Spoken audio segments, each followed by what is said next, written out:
Shalom, saudara-saudariku yang terkasih. Senang berjumpa dengan Anda kembali untuk merenungkan Injil yang akan kita dengarkan pada hari ini. Dalam Injil diceritakan bahwa pada suatu malam Sabat, Yesus masuk ke rumah ibadat.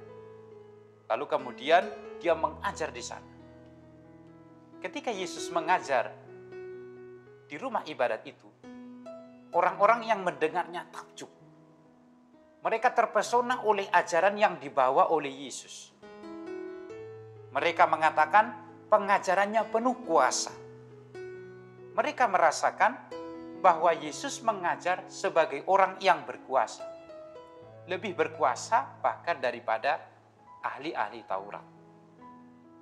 Akan tetapi, dalam cerita Injil yang kita dengar, ketika Yesus mewartakan, mengajar, membawa pengajaran, dan ketika orang takjub akan pengajarannya, tiba-tiba ada peristiwa bahwa ada orang yang kerasukan setan. Ini dua hal yang boleh dikatakan bertentangan. Mengapa ketika orang takjub akan pengajaran Yesus, ada orang yang kerasukan setan? Dan itu di dalam bait Allah. Yesus ada di situ, tapi kok bisa ada orang yang kerasukan setan?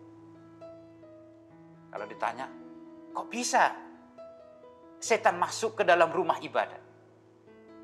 Bukannya itu rumah Tuhan? Yesus ada di situ, pewartaannya berkuasa. Tapi kenapa ini bisa masuk ke dalam? Saudara-saudariku yang terkasih, saya mau mengajak kita merefleksikan dari peristiwa itu. Rupanya, tempat entah dimanapun, setan bisa merasuki setiap orang.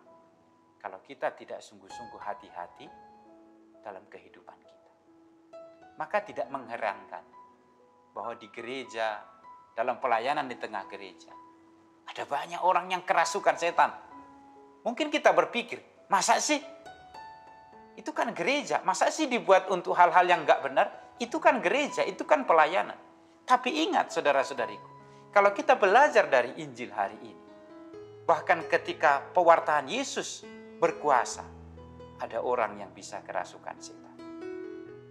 Maka, saudara-saudariku yang terkasih, dari Injil hari ini kita diingatkan, semakin kita dekat dengan Tuhan, semakin dekat dengan yang suci, setan pun semakin mengincar kita.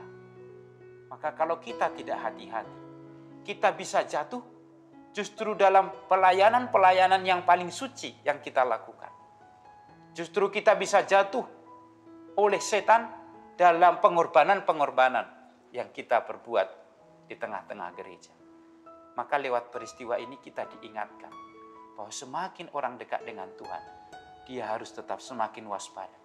Sebab setan senantiasa menjadikan orang-orang demikian sebagai incaran untuk dijauhkan dari Yesus sendiri.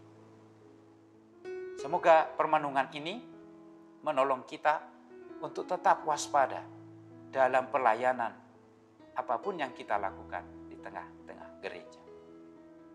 Tuhan memberkati.